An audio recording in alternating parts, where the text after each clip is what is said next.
The United States' stance in talks to end Russia's war on Ukraine has shifted back in favor of Kiev.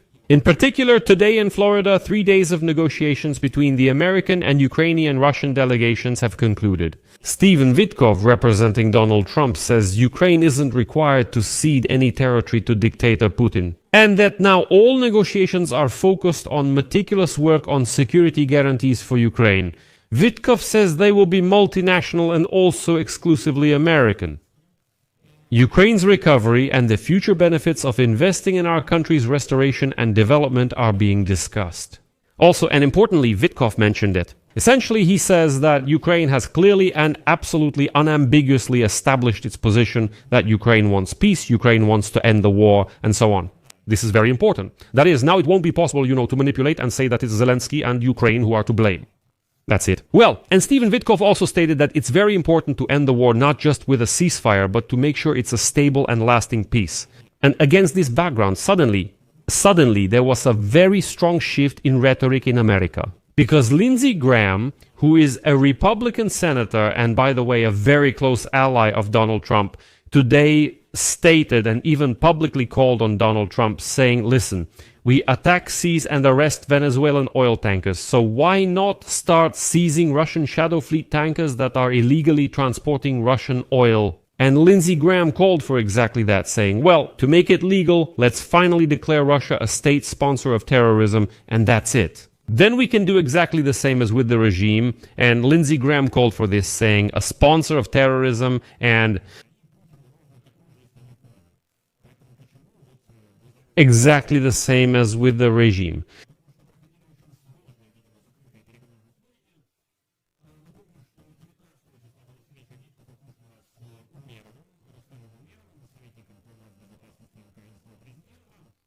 Then for 2 days the American delegation communicated with the Russian Kirill Dmitriev. Today the Americans met again with Umerov, and now the results have already appeared with Witkoff, and Umerov spoke, voiced their positions. The Russians are turning up their noses, of course, already claiming that the Europeans have interfered in this story and ruined everything. Before, Witkoff sided with the Russians, but now he suddenly must support a strongly pro-Ukrainian position. And also, I should note, a new representative from the United States of America has joined the negotiation group, which is definitely good news. You might be surprised when you learn who this person is. Let's talk about it together. My name is Alexei Pechi. We're about to dive fully into this episode, but before we start, I ask you to subscribe to this channel, give it a like, and leave any comment under this episode. This is really important because it helps promote our episodes on YouTube.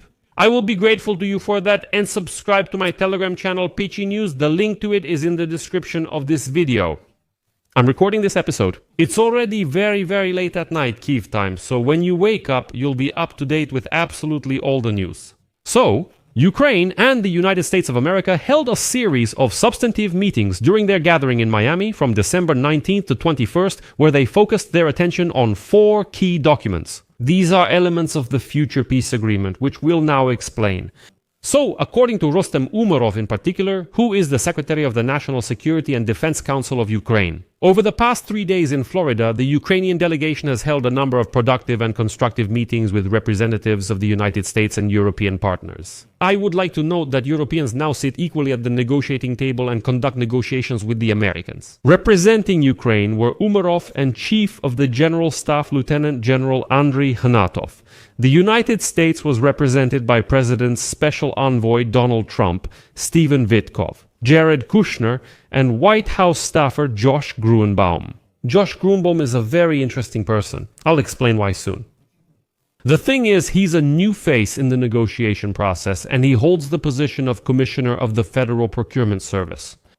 So, he's the person who can actually help Ukraine get more, for example, weapons, which is something we really need. That's why he's being brought into these negotiations. By the way, there have been leaks about this topic. Now we can say directly that the Americans, as part of security guarantees, are actually ready to supply certain weapons to Ukraine.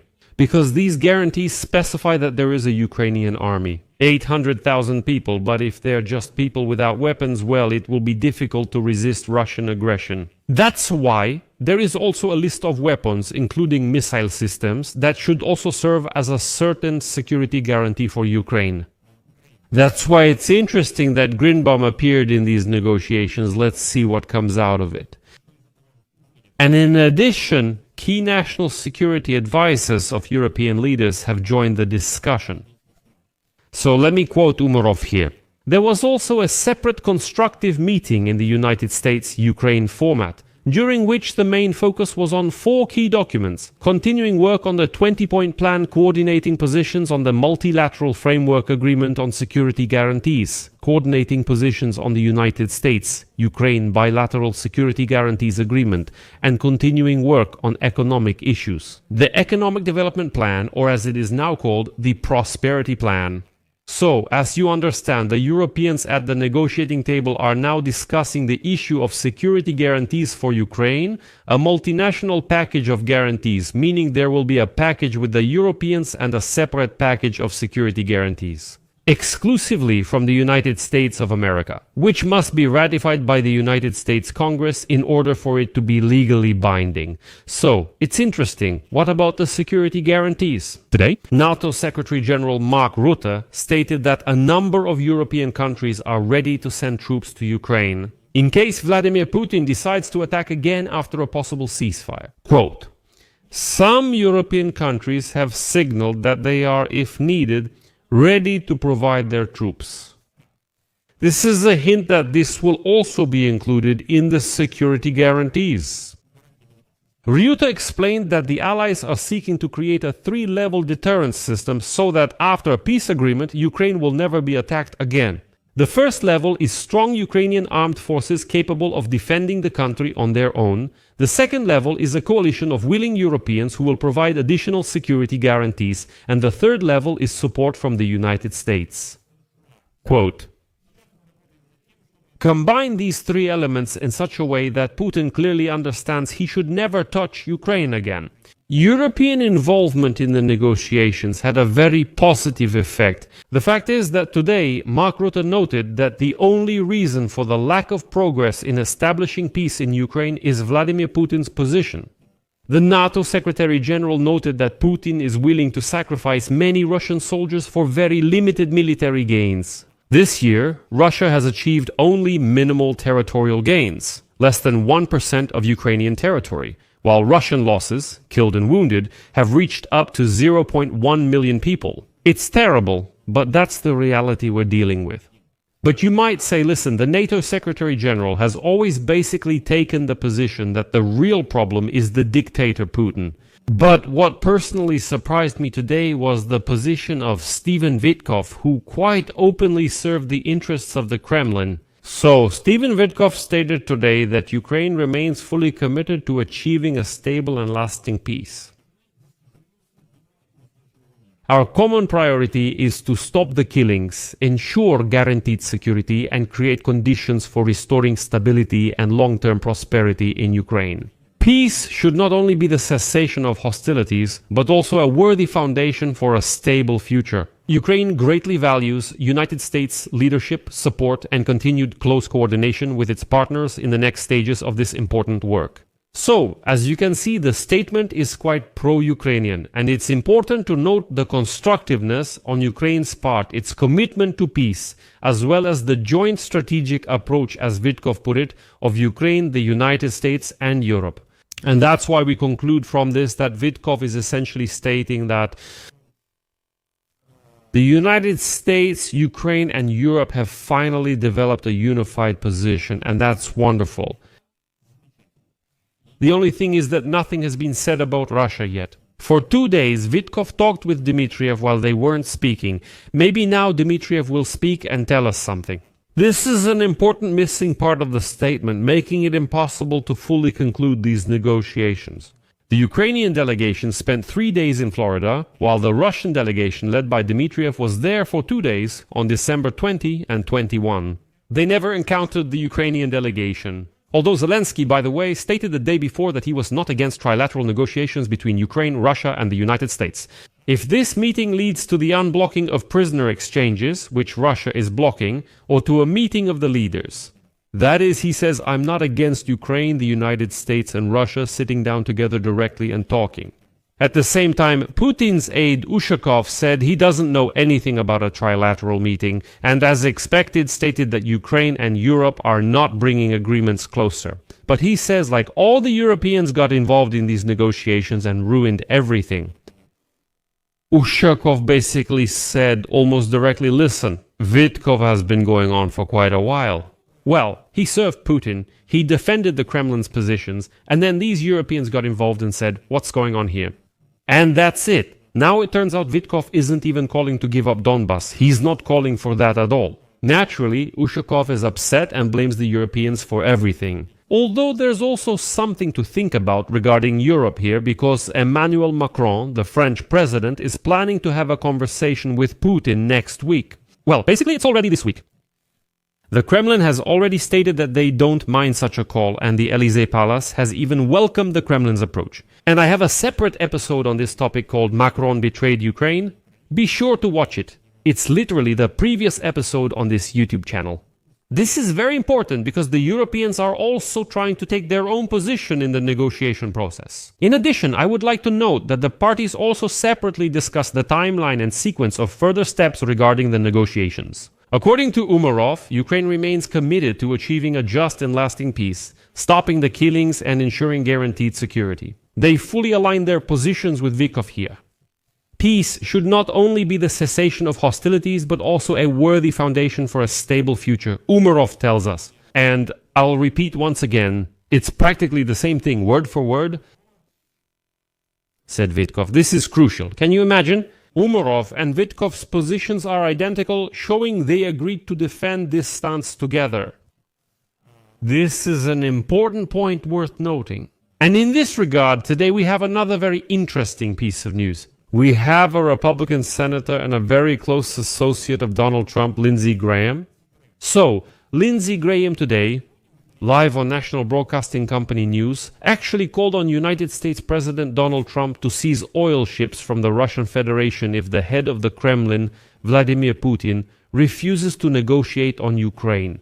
The senator's comment came against the backdrop of the United States imposing a full blockade on Venezuela and seizing sanctioned oil ships for several days now. And right now, it's the night of December 22, and at this very moment, there is news now that the United States Coast Guard is currently chasing a tanker that left Venezuela and refused to stop when ordered by the Americans. They have started a direct pursuit. So, Graham says, let's do the same with the Russians, as he suggested. Regarding Trump's support for the bill on tariffs for buying Russian oil, as well as recognizing Russia as a state sponsor of terrorism, I'll quote Graham. If Putin says no this time, here's what I hope will happen. President Trump will sign my bill, which has 85 co-authors, and impose tariffs against countries like China that buy cheap Russian oil, and recognize Russia as a state sponsor of terrorism for abducting 20,000 Ukrainian children. By the way, today in the Sumy region, when the Russians entered Ukrainian territory, in fact invaded the Sumy region, they abducted 50 people. This is actual abduction. This is plain terrorism. They broke in, these unwashed Russian savages broke into the sacred Ukrainian land, abducted 50 people, took them to Russia and said, oh, we were saving them. This is abduction. Well, excuse me, I'll continue quoting Lindsey Graham. And most importantly, it will seize ships transporting sanctioned Russian oil, just like it's done in Venezuela. In addition, the senator spoke about the need to provide Ukraine with Tomahawk cruise missiles. And that's why I still remain somewhat optimistic, and I really hope that the appearance of Josh Gruenbaum in the negotiation group is not just a coincidence. This is an interesting point regarding future security guarantees. So Graham also says that these missiles are needed, that Ukraine needs Tomahawk missiles in order to strike at the military factories of the Russian Federation that produce missiles and drones. Graham also supported making a peace deal that would prevent Russia from invading again. He believes this can be achieved by sending Western troops to Ukraine and giving the country real security guarantees. That's all for the statements from Mark Rutte. Well, I think Europe will wake up now and there will be even more statements. But the main conclusion I can draw from the results of these negotiations in Florida is that Ukraine, the United States and Europe have finally developed a unified position and are starting to communicate it in sync. That is finally, there are no gaps between the positions and no disputes or infighting within the Western coalition. So for now, I'll leave it at that. Share your opinions and conclusions in the comments under this episode. Subscribe to the channel, hit the bell, and don't forget, if you want to support the work of this YouTube channel, you can do so with any donation or a paid subscription using the links and details provided. In the description of this video it says, support Alexei Pichi's channel. Choose any format that is convenient for you. I will be grateful for any support from you. That's all for now. Take care of yourselves. Goodbye, everyone.